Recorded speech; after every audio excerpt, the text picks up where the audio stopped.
what do you guys get out of AllStar Weekend business-wise?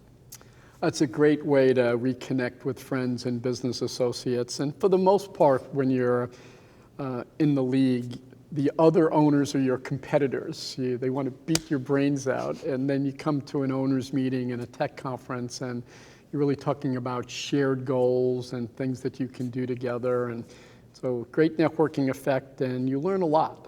I give the NBA a lot of credit. This tech conference has become like the TED conferences. The quality of the speakers, the quality of the people that they're bringing in has been superb. It's amazing the collection of people and talent that the NBA attracts, not only from the NBA team ownership groups, but all of the league partners. I mean, you get some of the major Silicon Valley players and big tech brands that everyone is familiar with. To have everyone concentrated in one place for one weekend is just sort of an unbeatable experience. Yeah, I think it's hard to convey what AllStar Weekend is like just from a societal as well as a business standpoint. I mean, Super Bowl is close, but it's, I don't know, it's more of a party, it seems like. Yeah, I think the Super Bowl is more about the sponsors, and I think the NBA All-Star event is more about the fans. And there's a connective celebration between the fans and the players. And the players, it really matters to them. In some other leagues, All-Star games are kind of looked at as a necessary evil. And when players are made... I'll cite the Pro Bowl, okay? Exactly.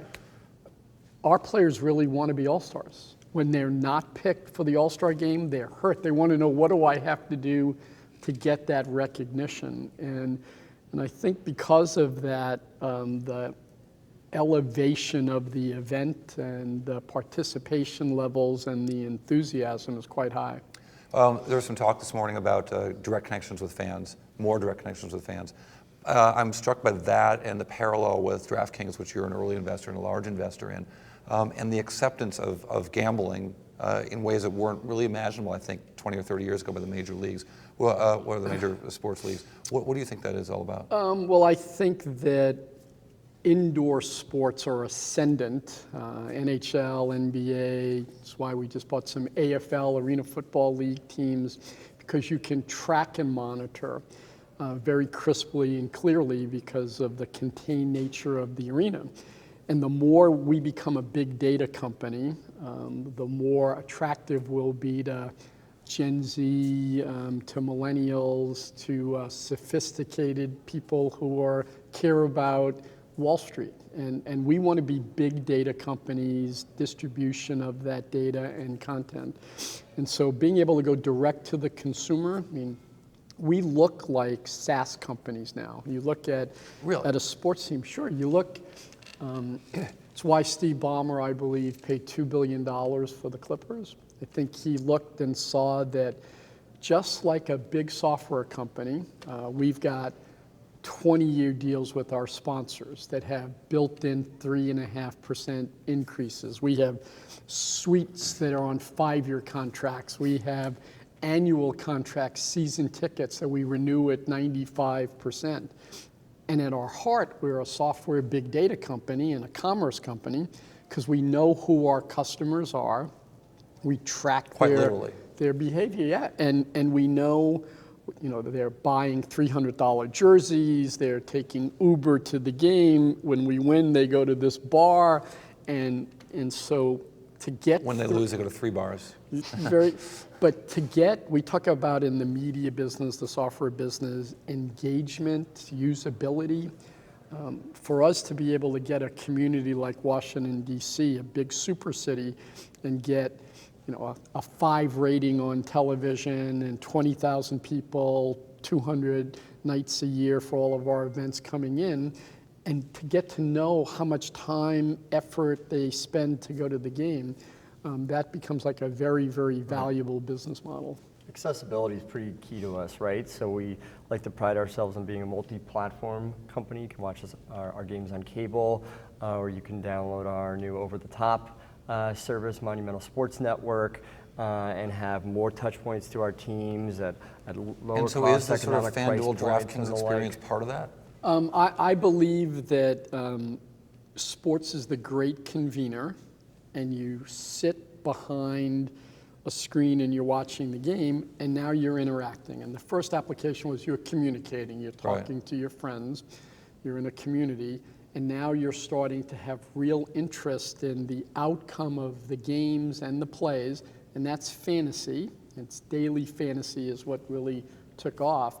But the next big growth area for media content and team owners will be gambling. And it's just a matter of time. We see what's happened in Europe. We've made a big investment in a company called Sportradar. Sportradar. What is that?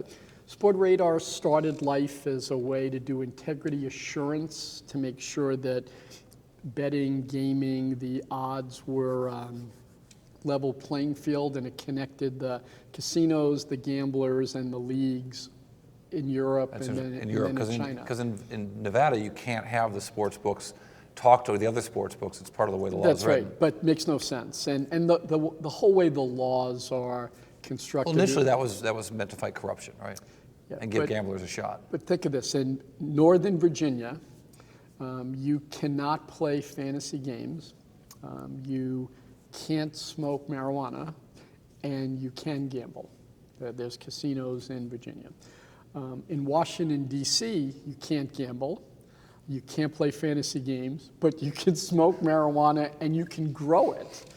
And then in Maryland, you can gamble like crazy. This brand new MGM casino. One of the biggest resorts in their portfolio now. You can't play fantasy games, but you can gamble in the casino, and you can't smoke marijuana. And you can bet that it's all DC license plates. Well, I wonder what if the Raiders go to Las Vegas, what that will also mean just in terms of we changing just had the that in minds the of leagues. NHL. We brought a team into Vegas, and the community itself, the fans will support it. Then you have all of the people that are coming to visit, but you have to be very, very careful on the integrity of the game.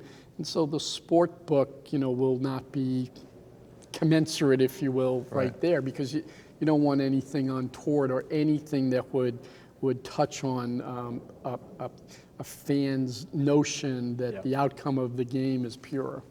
So, all right, another question. Given the success of the league right now, even the D League, now it's soon to be called the G League, right? You've got all the team values going up and looking for new revenue sources. I can't think of a single reason why there isn't room for at least one expansion team. Well, right now, an expansion team would cut into the media revenues. And I was chairman of the NBA Media Committee, and we negotiated a very, very sizable deal. Yeah. And it might even have been undervalued as you look. Today, the big convener. That's what sellers always say, but yes. Well, but the big ratings driver, the big value creator for cable is sports, where really the only programming that people need to come to programmatically, and advertisers count on it. But you're making the case for another team still, that could happen in one more place. But if you brought in another team, the price of that team would have to be over $1 billion, I would say, because they would now get cut in to a big chunk. They'd get a 31st piece of a big contract. And so the game, I believe, has never been more popular. I think it is a global sport. The joy and the beauty of the game. Give me a pair of sneakers, give me one basketball, give me a hoop, and it's a non-denominational game. That's the great thing about basketball. That was the thing what Slam was about. Yes, right? you founded Slam Magazine. You caught that essence. I grew up in Brooklyn, New York, and that's all we did. We lived, ate, slept playing basketball. And there's such a beauty about the game, and now these athletes are superhuman. My Washington Wizards are playing really great basketball. The only game we've lost of late was to Cleveland on national TV. And LeBron James hit a shot to tie the game at the buzzer. Game of the year. Everyone's saying that's the game of the year. And it was superhuman. Now, I hated it in the moment, but I appreciate the skill, the intelligence, the one-of-a-kind, once-in-a-lifetime kind of moment that was. And that's why people come to NBA games. You could see something that you'll talk about for a long, long time. And you don't get that with other entertainment. You don't go to a restaurant and drive home and say, boy, that meal, That was the best French fry I've ever had. There's lifetime memories there. Yeah.